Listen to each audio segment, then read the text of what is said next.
Baik, selamat siang Bapak Ibu guru hebat semuanya. Pada kesempatan ini perkenalkan saya Sugeng Sugeng calon guru penggerak angkatan 8, dan kami ada tugas destinasi untuk modul 1.4 yaitu tentang budaya positif. Dan pada kesempatan ini saya akan membagi materi tentang budaya menemukan budaya positif di sekolah kita. Dan terima kasih atas perhatian dan kerjasama dari teman-teman, karena sejatinya budaya positif ini juga dapat diterapkan jika kita bisa membangun kolaborasi bersama dengan pihak sekolah, pimpinan sekolah yang boleh mengizinkan kami melaksanakan kegiatan saat ini. Tentu kami juga berterima kasih, dan saya berharap dengan materi yang boleh kami sampaikan saat ini dapat memperkuat Bapak Ibu guru sekalian untuk bagaimana membudayakan budaya positif di sekolah kita ini. Kita mulai saja untuk materi yang saya akan sampaikan kali ini bagi Bapak Ibu guru hebat semuanya. Budaya positif itu sendiri sejatinya seorang guru sebaiknya dapat memahami budaya yang ada di dunia pendidikan hingga mengakar pada praktik di sekolah, di mana budaya positif akan membentuk karakter murid dan juga akan membentuk karakter guru serta visi misi sekolah. Karena dari budaya positif ini tentu kita akan mampu mengarahkan sekolah idaman atau sekolah ideal sebagaimana atau sesuai dengan visi bagi kita sebagai seorang guru. Nah, Bapak Ibu guru yang berbahagia pada kesempatan siang hari ini, sebenarnya pendidikan yang sementara kita laksanakan di sekolah kita, semuanya itu berfokus atau berpusat kepada murid. Segala sesuatu yang kita kerjakan itu harus berpihak kepada murid. Nah, bagian dari budaya positif ini juga akan mendorong terbentuknya sekolah yang berpihak kepada murid. Nah, untuk memproses disiplin positif dalam budaya sekolah, maka dapat dijalankan dengan menerapkan konsep-konsep inti seperti disiplin positif, motivasi perilaku manusia berkaitan dengan hukuman dan penghargaan, posisi kontrol seorang guru, pembuatan keyakinan kelas, serta penerapan segitiga restitusi. Nah, ini sebetulnya budaya positif ini lebih menekankan pada bagaimana kita menerapkan disiplin yang ada di sekolah. Bapak Ibu, terkadang selama ini kita salah dalam hal mengangkat budaya positif, lebih khusus untuk penerapan disiplin. Terkadang kita terjebak pada hal-hal yang mematikan kreativitas anak, apalagi ketika kita sementara berupaya untuk mengontrol anak dalam rangka mendisiplinkan siswa. Nah, mari kita belajar bersama tentang budaya positif ini. Nah, apa itu disiplin positif? Disiplin positif adalah sebuah metode yang berfokus pada kekuatan perilaku positif yang ditunjukkan oleh anak. Jadi, disiplin positif ini adalah sebuah metode. Kita akan melihat kekuatan perilaku positif yang ditunjukkan oleh anak didik kita. Tujuan untuk melatih dan membentuk pribadi anak agar mandiri, bertanggung jawab, dan mampu menaati setiap atau segala peraturan yang sekolah buat. Dan disiplin positif juga berkonotasi dengan disiplin diri, di mana disiplin diri mempelajari bagaimana cara kita mengontrol diri dan bagaimana menguasai diri untuk memilih tindakan yang mengacu pada nilai-nilai kebajikan universal. Berikutnya adalah motivasi perilaku manusia. Ini Bapak Ibu, seorang guru harus mampu menguasai yang namanya motivasi perilaku murid. Motivasi perilaku manusia itu ada 3 yang harus kita pahami. Yang pertama, motivasi perilaku untuk menghindari ketidaknyamanan atau hukuman. Yang kedua, motivasi untuk mendapatkan imbalan atau penghargaan orang lain. Dan yang ketiga, untuk menjadi orang yang mereka inginkan dan menghargai diri sendiri dengan nilai-nilai yang mereka percaya. Bolehkah saya bertanya kepada Bapak Ibu kalau kita jujur? Ketika Bapak Ibu melakukan pekerjaan di sekolah ini, ya, kira-kira poin mana yang paling banyak kita lakukan di saat kita mau melakukan tugas kita atau tanggung jawab di sekolah? Iya, oke, terima kasih. Saya kira ini jadi poin kedua. Jadi kita melakukan sesuatu karena ingin mendapatkan imbalan. Mungkin ada yang lain, Bapak Ibu, menghindari hukuman atau ketidaknyamanan. Jadi seolah-olah yang kita lakukan sesuatu itu secara terpaksa, karena supaya aman-aman, supaya tidak ada masalah dengan pimpinan. Tetapi coba kita lihat atau kita bayangkan, apakah seperti itu juga anak-anak didik kita? Kita harus memahami bahwa segala tindakan pasti memiliki tujuan. Jadi apapun yang anak lakukan, karena ini bukan konteksnya anak, apapun yang anak lakukan pasti ada tujuan. Nah, jadi jangan kita selalu melihat ketika anak melakukan kesalahan, kita dengan semudah itu untuk mengambil tindakan dalam bentuk hukuman atau penghargaan dan sebagainya. Kita harus berupaya mendorong motivasi perilaku anak. Kalau boleh kita arahkan ke yang nomor 3. Jadi mereka melakukan sesuatu karena ingin menjadi orang yang mereka inginkan dan menghargai diri sendiri dengan nilai-nilai yang mereka percaya. Nah, jika motivasi perilaku anak itu untuk mendapatkan imbalan atau penghargaan dari orang lain atau untuk menghindari ketidaknyamanan, maka motivasi pada anak masih berasal pada motivasi eksternal. Cara atau peran guru di sini harus berupaya untuk menumbuhkan motivasi internal anak. Ya, jadi guru harus berupaya untuk meningkatkan motivasi internal murid supaya terwujudnya motivasi yang nomor 3. Sehingga motivasi perilaku anak, bagaimana mereka melakukan sesuatu untuk menjadi orang yang mereka inginkan dan menghargai diri sendiri dengan nilai-nilai yang mereka percaya. Nah, sebaiknya kita sebagai guru untuk menghindari hukuman dan pemberian penghargaan berlebihan agar meminimalisir motivasi eksternal murid. Jadi itu, terkadang kita balik ya.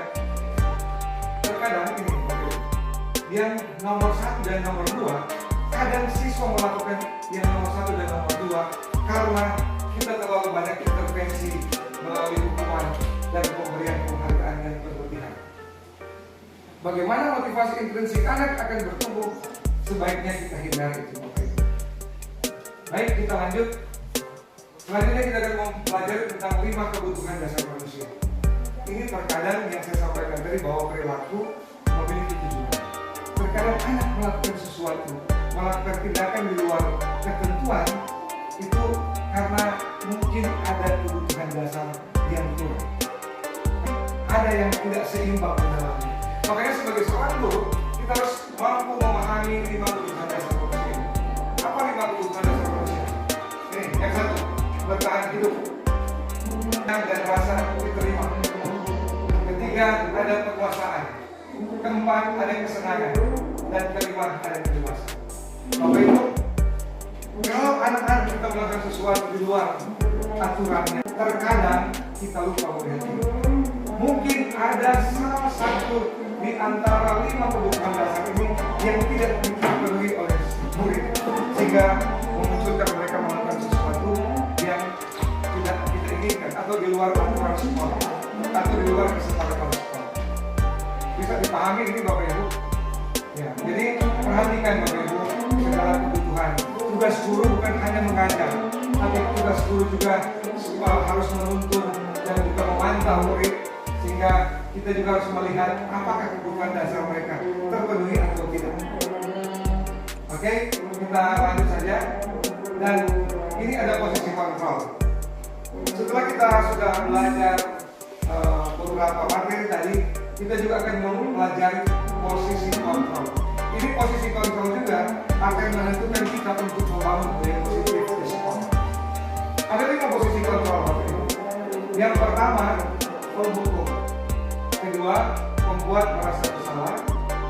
ketiga sebagai teman, keempat posisi kontrol sebagai pemantau, dan kelima posisi kontrol sebagai manajer. Nah, posisi kontrol ini kadang kita lakukan dalam rangka apa? Dalam rangka mendisiplinkan siswa, dalam rangka mendisiplinkan diri siswa, sehingga kita berupaya untuk menemukan budaya positif.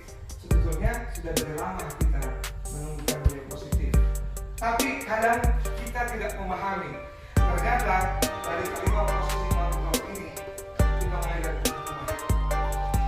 Bapak Ibu, posisi kontrol pengumuman sering kali kita lakukan karena kita berpikir dengan memberikan hukuman bagi anak, maka anak akan mendapatkan efek jerah, atau di kemudian hari dia tidak mengulangi lagi. Tapi harus berhati-hati Bapak Ibu, karena posisi kontrol yang sering kali kita lakukan sebagai penghukum ini bisa memunculkan amarah atau dendam bagi siswa, bagi murid. Ya, salah satu posisi kontrol yang harus kita hindari. Alangkah baiknya kita hindari yang namanya penghukuman di sekolah kita. Paling ideal untuk melakukan, yaitu posisi kontrol manajer. Apa itu posisi kontrol manajer? Posisi kontrol manajer ini saya katakan sebuah salah satu atau posisi kontrol yang ideal, yang sebisa mungkin dapat dilakukan oleh Bapak Ibu sekalian. Karena posisi manajer ini kita lihat, di mana guru berbuat sesuatu bersama dengan murid, mempersilahkan murid mempertanggungjawabkan perilakunya, mendukung murid agar dapat menemukan solusi atas permasalahan ini. Beda kan Bapak Ibu dengan penghukum, beda dengan teman, beda dengan membuat rasa bersalah.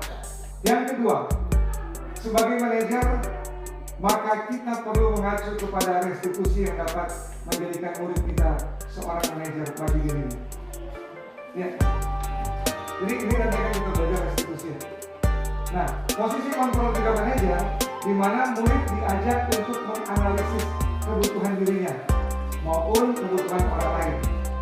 Di sini penekanan bukan pada kemampuan membuat konsekuensi, namun dapat berkolaborasi dengan murid bagaimana memperbaiki kesalahannya. Jadi Bapak Ibu, posisi manajer kita lakukan posisi kontrol sebagai manajer di sekolah kita dalam rangka mewujudkan budaya positif yang ada di sekolah kita. Bapak Ibu, ini ada yang namanya keyakinan kelas. Saya sudah buat keyakinan kelas di beberapa kelas, dan kalian juga sudah membuatnya. Ini apa sebetulnya keyakinan kelas? Apa manfaat kita membuat keyakinan kelas? Sebetulnya keyakinan kelas ini akan membantu kita untuk menyelesaikan masalah. Keyakinan kelas, di sini guru akan berperan mewujudkan terbentuknya keyakinan kelas atau keyakinan sekolah dengan adanya kesepakatan kelas antara guru dan murid. Sekolah atau keyakinan kelas berupa pernyataan universal yang mudah diingat, mudah dipahami, dan harus diterapkan di lingkungan sekolah. Keyakinan kelas ini atau keyakinan sekolah ini akan membantu kita melakukan posisi sebagai manajer. Ini yang saya katakan tadi, posisi sebagai manajer. Karena apa? Posisi manajer akan dapat dilakukan dengan konsep segitiga restitusi. Jadi segitiga restitusi ini akan dapat berjalan apabila kita telah membuat keyakinan kelas. Posisi kontrol manajer kita bisa lakukan apabila kita mampu memahami atau menerapkan segitiga restitusi. Bapak Ibu, apa itu segitiga restitusi? Guru melakukan posisi kontrol sebagai manajer. Ada 3 tahapan yang dilakukan. Yang pertama, menstabilkan identitas. Kedua, validasi tindakan yang salah. Dan ketiga, menanyakan keyakinan kelas. Bapak Ibu, kalau anak mengalami atau melakukan kesalahan, tindakan di luar yang kita harapkan, apa yang kita lakukan? Baiknya kita lakukan ini, segitiga restitusi. Pertama, kita stabilkan identitas. Jadi membuat anak-anak tidak tertekan. Jadi stabilkan identitas dulu Bapak Ibu. Kemudian kedua, validasi tindakan yang salah. Dan yang terakhir adalah kita menanyakan keyakinan kelas. Nah, kita harapkan siswa dapat mandiri, bertanggung jawab, dan dapat mencari solusi atas masalah yang telah dilakukan. Mungkin ada yang mau bertanya Bapak Ibu. Saya nanti di akhir saya akan tampilkan segitiga restitusi. posisi manajer yang telah saya laksanakan. Terima kasih atas kesempatan mengenai keyakinan kelas tadi.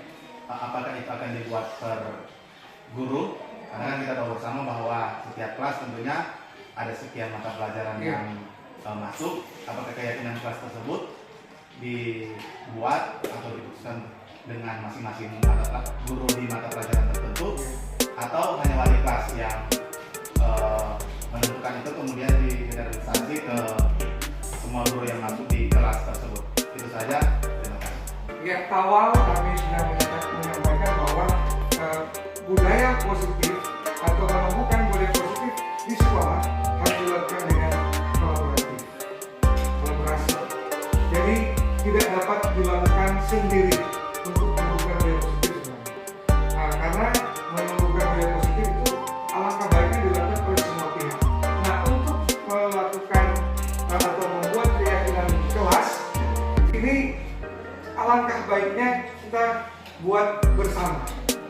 Ya, alangkah baiknya kita buat bersama, meskipun ada keyakinan kelas yang dibuat secara personal oleh guru. Misalnya contoh, guru olahraga, dia membuat sebuah keyakinan kelas, kesepakatan kelas, bahwa ketika terlambat 5 menit masuk di mata pelajaran olahraga, maka dia harus mengelilingi lapangan sebanyak 2 kali.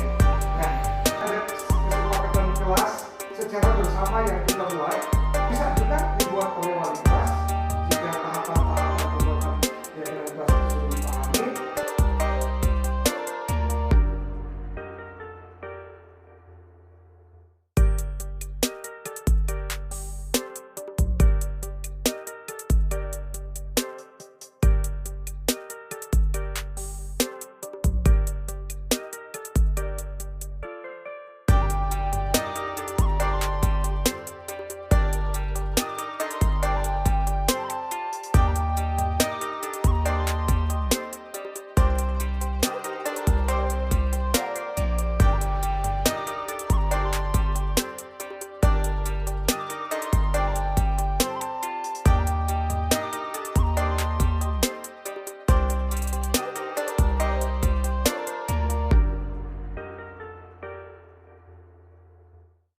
Dan saya berharap ketika kita melakukan segitiga restitusi, maka anak-anak tidak merasa takut lagi, tapi kita akan membantu dan anak dapat menemukan solusi. Mari kita wujudkan budaya positif di SMA Negeri 1 Pemulauan, sehingga menjadi sekolah yang berpihak pada murid. Terima kasih.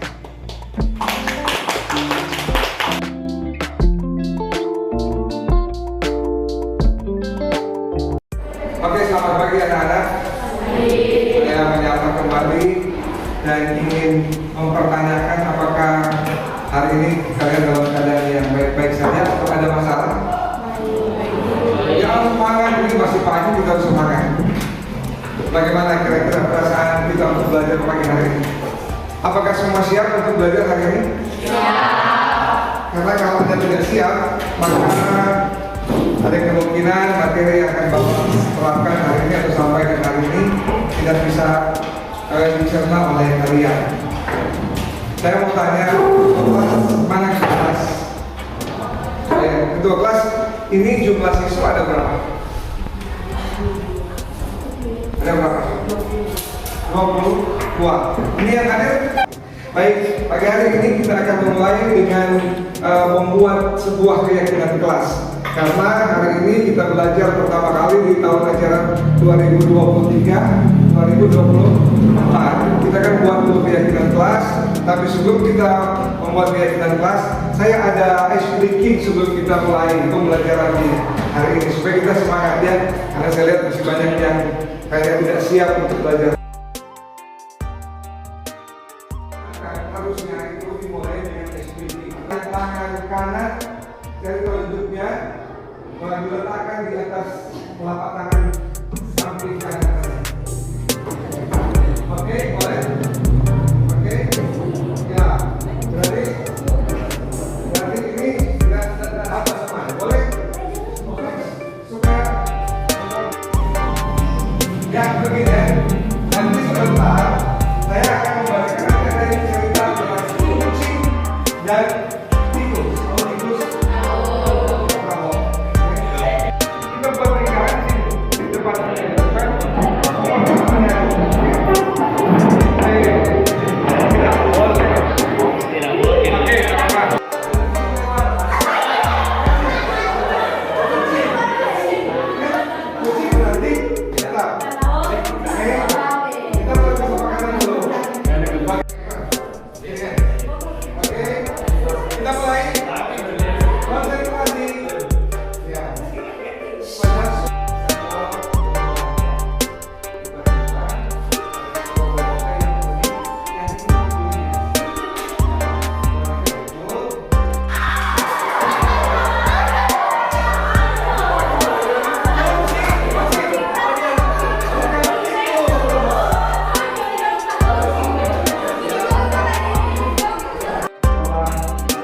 lakukan di saat belajar? Kenapa? Tanya ke dia nanti. Apa jawabannya? Jangan ribut saat belajar. Baik, terima kasih. Tiba-tiba, ayo. Tiba-tiba ada kucing lewat. Dan ternyata kucing sedang mengejar tikus.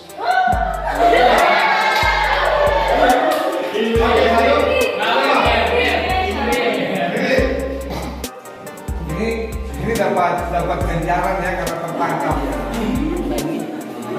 Menurut Anda apa yang harus dilakukan? Oke. Next. Menurut sendiri, hal baik apa yang harus kita lakukan di dalam hidup saya dan kita berpendapat. Iya, oke, terima kasih. Setelah bawa kucing, akhirnya tikus-tikus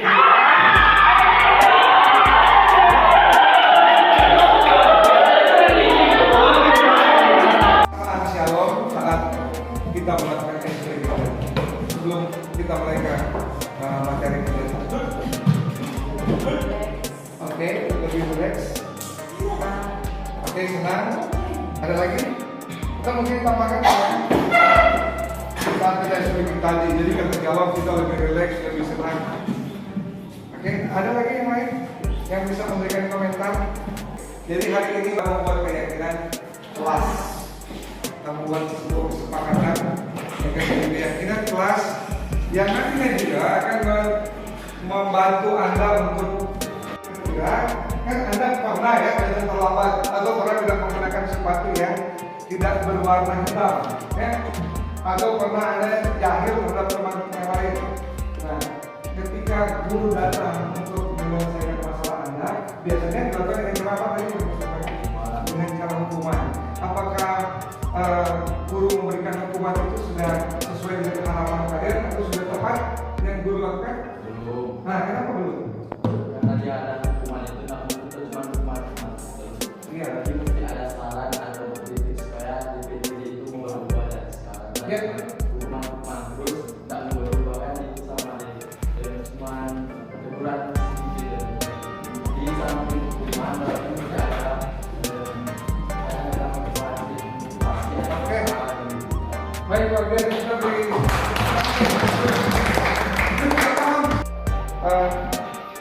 hal baik apa yang dapat kita lakukan di kelas. Tepat waktu saat masuk kelas.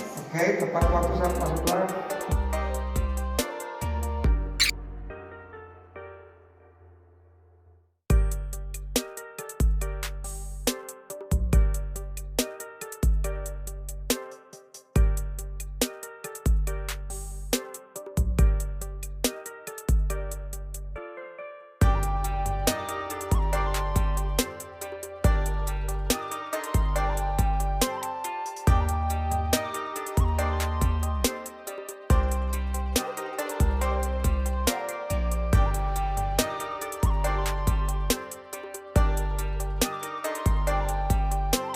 Luar biasa. Lanjut.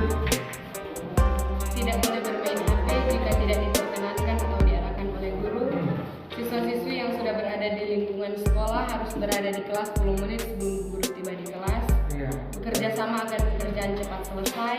Petugas kebersihan bertanggung jawab melaksanakan piket kelas dan datang lebih awal. Keluaran 20 ayat 15 jangan mencuri. Mantap. Ya, luar biasa. Kalimat positif. Oke. Pada hari Senin saya datang ke sekolah. Tikus saya.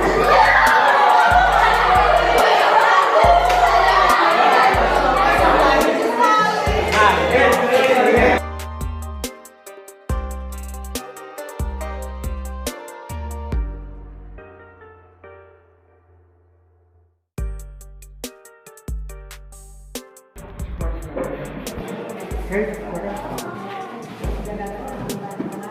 satu, kalau sudah kita sudah buat kesepakatan bersama, kesepakatan kelas. Sekarang bolehkah saya meminta Anda untuk melakukan satu saja kesepakatan untuk kita aplikasikan. kita buat aksi nyata ya. Saat ini hanya dengan waktu mungkin 3 menit bisa menjaga kelas tetap bersih. Bolehkah kita melakukan itu sekarang? Oke? Kita hitung 1 sampai 3 dalam jangka waktu 3 menit. Mari kita lakukan itu. 1, 2, 3.